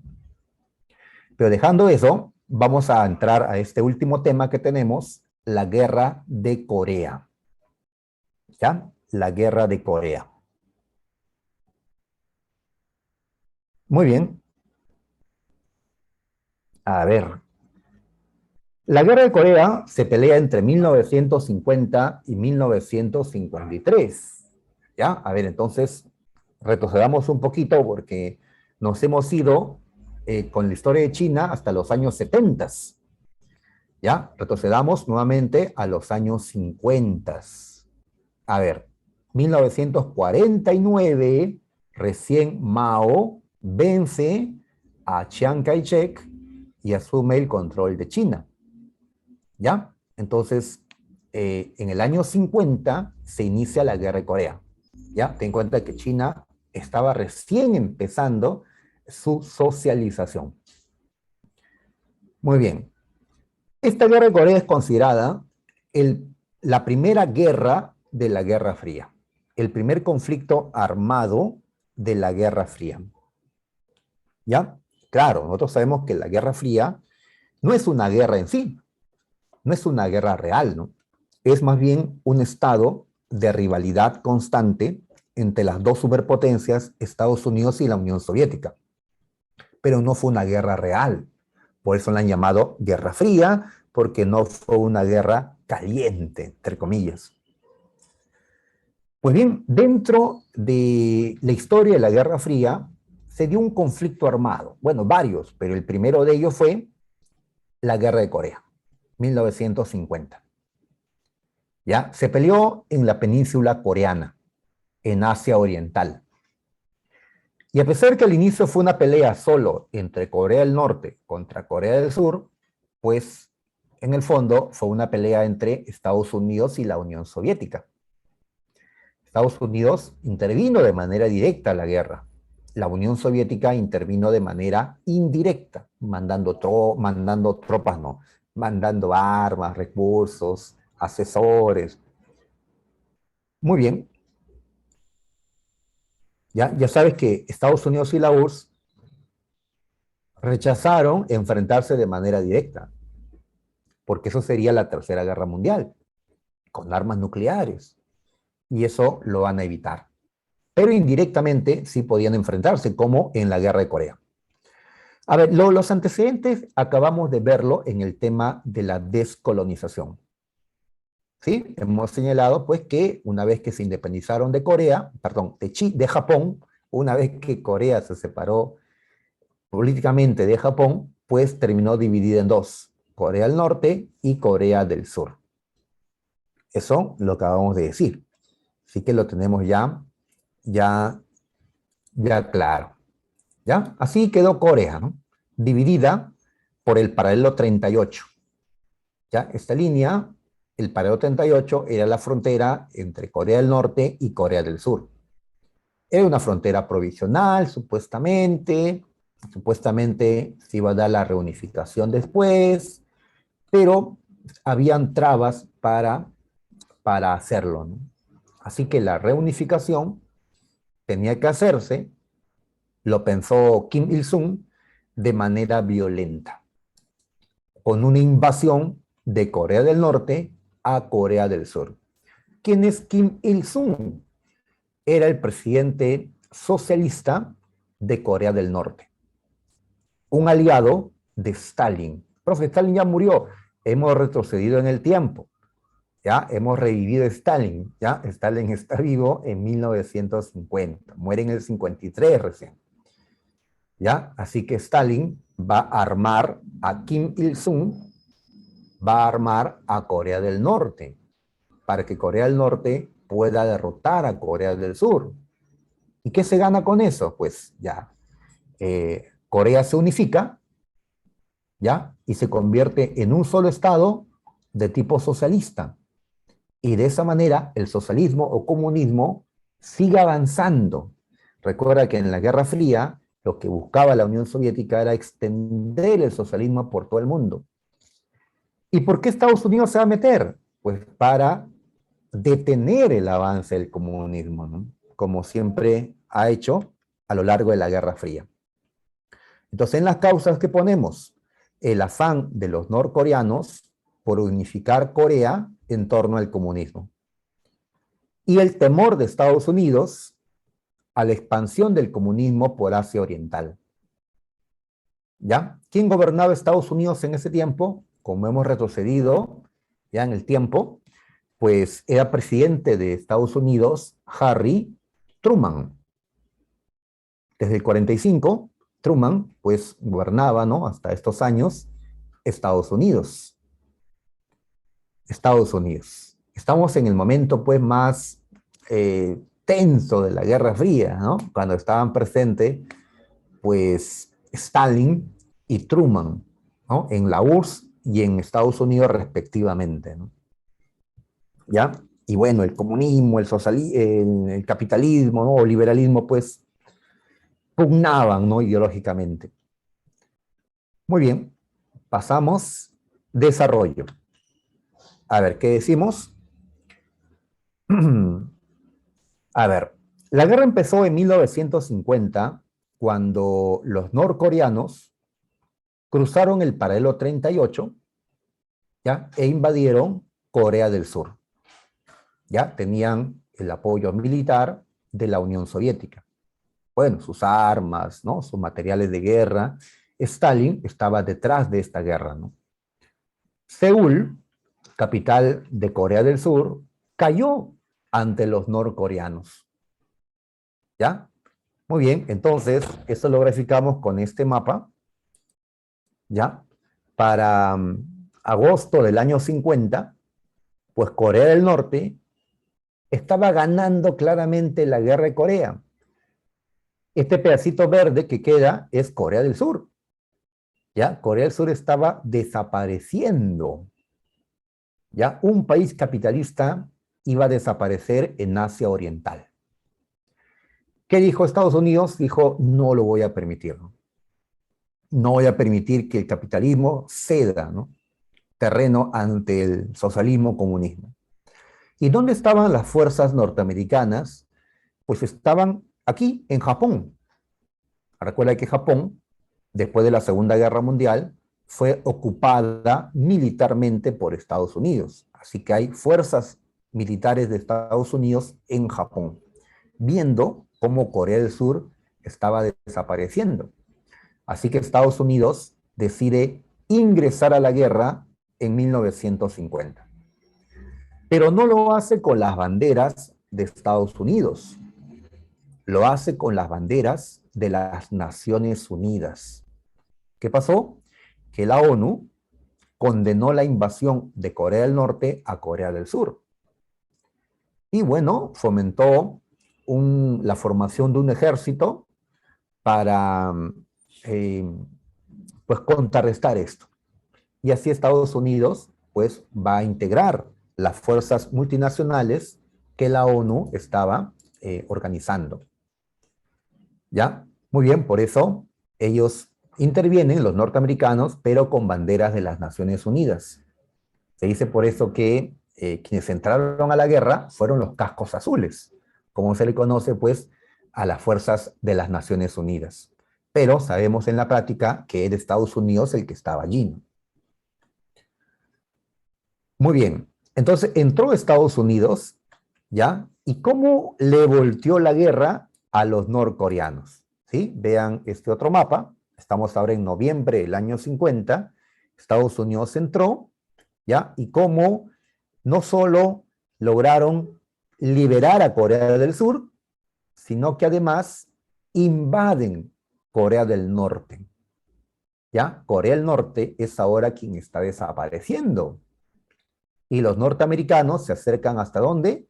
Hasta la frontera con, ¿qué país está acá? Está China Popular. Y hace un año nada más que Mao Zedong había tomado el control de China.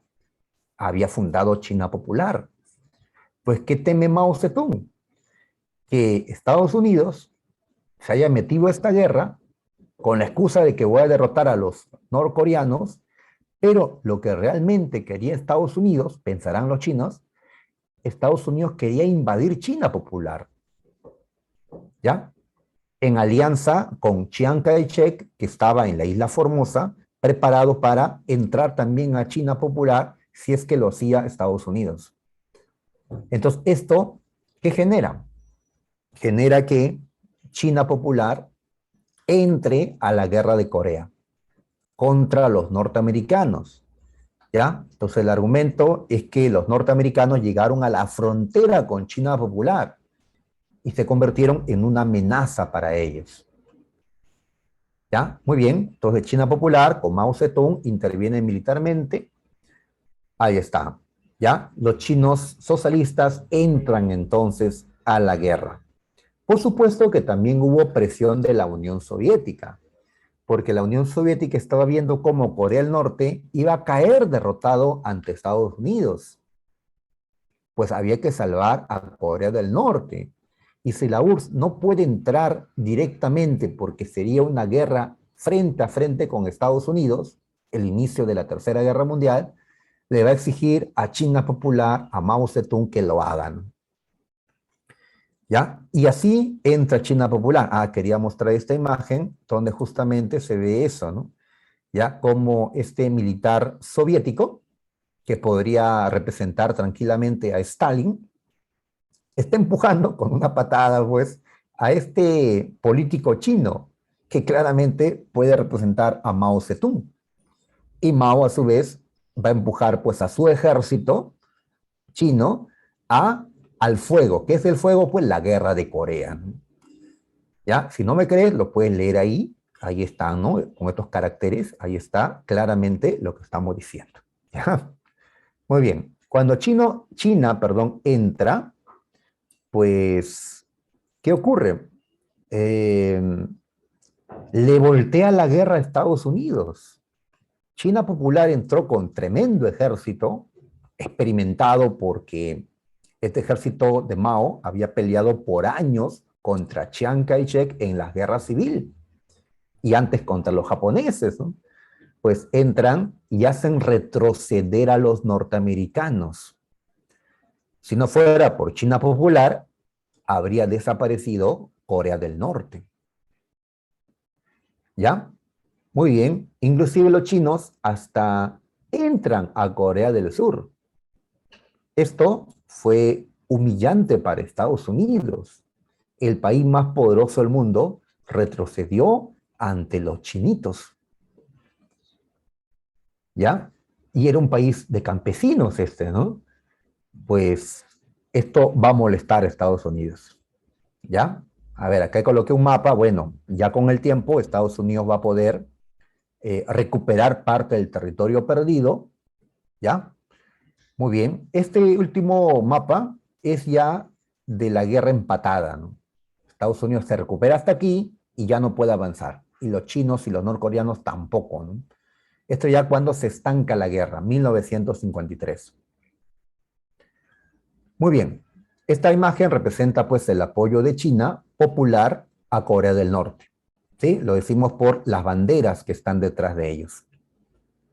Ahora, cuando los norteamericanos fueron obligados a retroceder, el general Douglas MacArthur, que lideraba a las fuerzas norteamericanas que estaban en esta guerra, le pidió permiso a Harry Truman, el presidente de Estados Unidos, para poder utilizar bombas nucleares contra Corea del Norte y contra China Popular.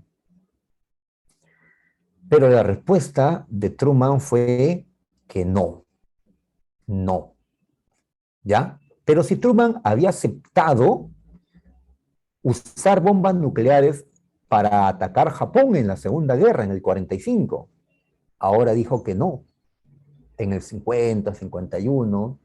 ¿Qué ha cambiado del 45 a esta fecha, ¿no? ¿Qué ha cambiado? ¿Por qué Estados Unidos, que tiene armas nucleares, no los puede usar contra sus enemigos socialistas?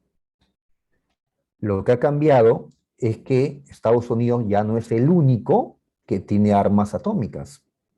En el 49, la Unión Soviética había creado también su bomba atómica.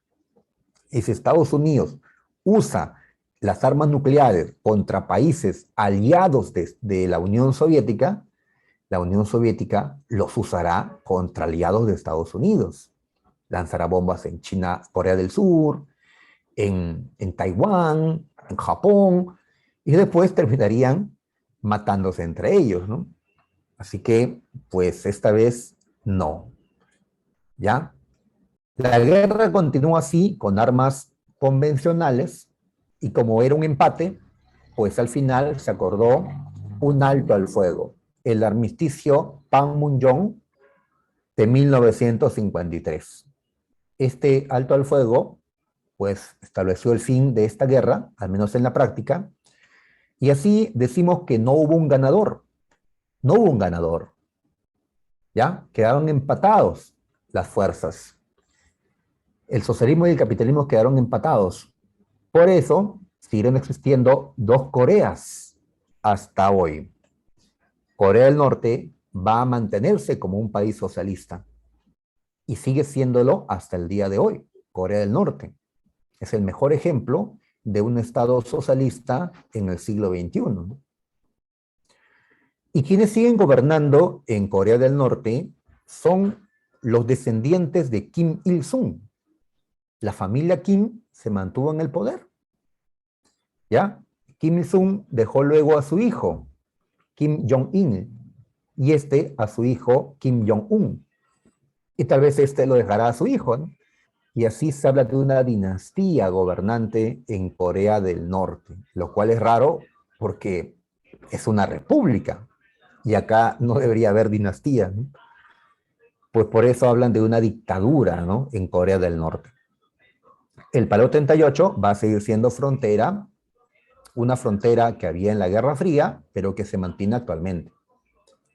Habían otras fronteras también, como el muro de Berlín, ¿no? La cortina de hierro en Europa, pero esas fronteras ya no están. Ya no hay una frontera, excepto el Paralelo 38, excepto la frontera entre Corea del Norte y Corea del Sur, ya no hay otras fronteras que separen, pues, a una parte socialista y a otra parte capitalista. Muy bien, así que seguirán existiendo dos Coreas hasta que algún día se reunifiquen, porque son una sola nación, pero que conforman dos países, separados por las ideologías y los sistemas económicos políticos. Algún día desaparecerá una de las Coreas. Me imagino que será Corea del Norte. Bien, entonces terminamos ya esto. Aún nos quedan unos minutitos como para poder resolver las preguntas, ¿ya? A veces no nos alcanza el tiempo y no resolvemos material, ¿ya? Ahora que tenemos unos minutitos, hay que avanzar. Muy bien, muchachos. Entonces, a ver, quiero que me ayuden para marcar, pues, las claves. A ver. Muy bien. La 1. A ver, ¿qué nos dice? Entre 1911 y 12, China pasó de ser a ser un o una.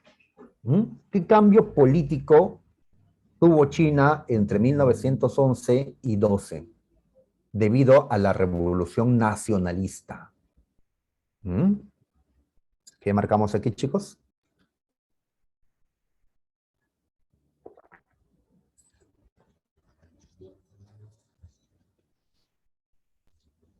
A ver, dedo. Claro, así es, gracias, señorita Leva. Claro, China hasta 1912 era el imperio chino. A partir de ese año es la República de China. Marcamos dedo. Allí todavía no hablamos de socialismo, ¿no? En esa fecha. Muy bien. 12. Dicen que en el 36, ¿ya? Raptaron a Chiang Kai-shek, que era el presidente chino en ese momento. Sus propios generales lo hicieron. ¿Por qué? ¿Ah? ¿Qué estaba pasando en el 36, 37? ¿Qué amenaza había aparecido para China en ese momento? Y Chiang Kai-shek no le estaba dando importancia. No, yo voy a derrotar a Mao Zedong, a los comunistas, ellos son la verdadera amenaza. Pero había aparecido otra amenaza, ¿recuerdas? ¿Cuál era esta?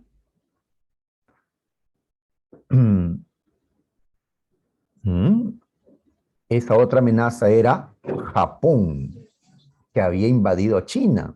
En el 36 está iniciando las acciones Japón, en el 37 ya entra pues al territorio chino. Así que lo presionaron para que haga una tregua con Mao Zedong y puedan luchar juntos contra Japón. Por eso vamos a marcar en la 2. ¿Qué querían hacer? ¿Convencer a Chiang Kai-shek de entregar el poder a Mao? No. Posponer la guerra contra los comunistas hasta que la invasión japonesa haya sido derrotada. ¿Ya? Después de este secuestro, ¿no?, que fue solo para presionarlo, pues Chiang y Mao hicieron una tregua. 3. A ver, nos hablan de...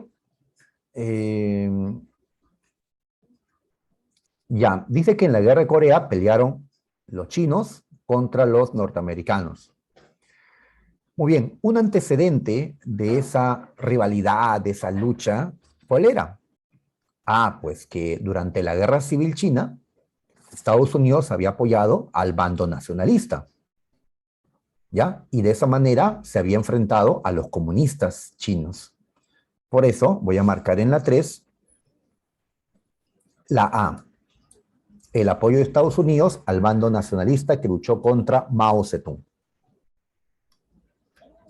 En la 4, esta imagen lo hemos visto en la diapositiva. ¿Ya? ¿Qué cosa se representa aquí? ¿Ya? Acá hay un par de chinos, acá está un soviético y acá está la guerra de Corea, ¿no? Muy bien, entonces, ¿qué representa? ¿Qué dijimos? A ver.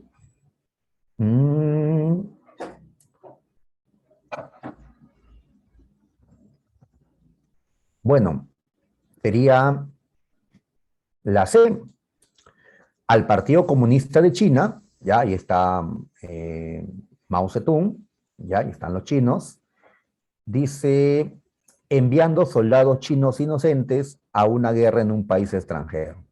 Los chinos, tal vez este chino no quiere ir porque Corea es otro lugar, de todas maneras los van a mandar a la guerra de Corea.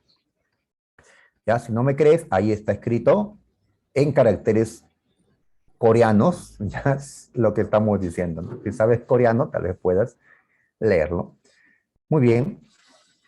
¿Cuál fue el resultado de la guerra de Corea? El resultado. La A. Se firma un armisticio y se conserva la separación de las dos Coreas, porque la guerra fue un empate.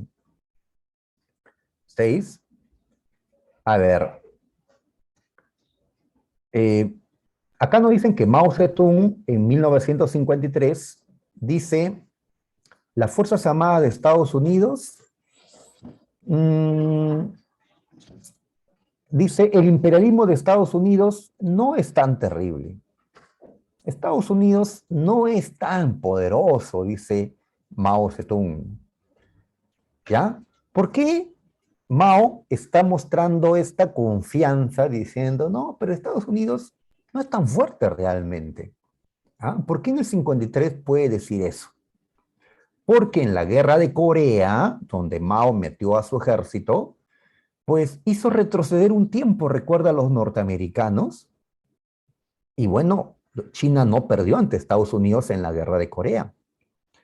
Por eso vamos a considerar, a ver, la B, China Popular había salvado a Corea del Norte haciendo retroceder a Estados Unidos. Por eso decía, pero no es tan fuerte realmente. Muy bien.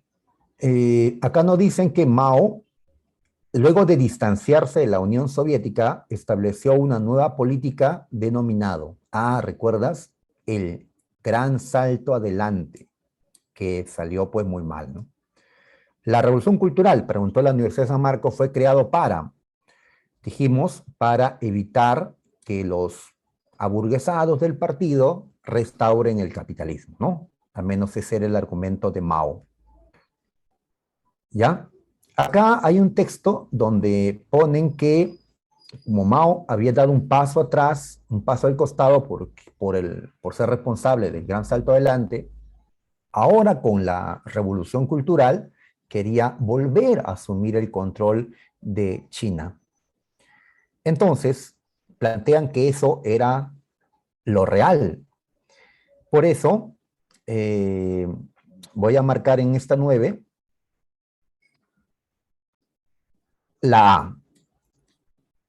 Mao Zedong quería afianzarse nuevamente en el poder. Y la última, porque ya nos ganó la hora, ya, nos hablan de reformas que se hicieron desde 1978. Mao murió en el 76.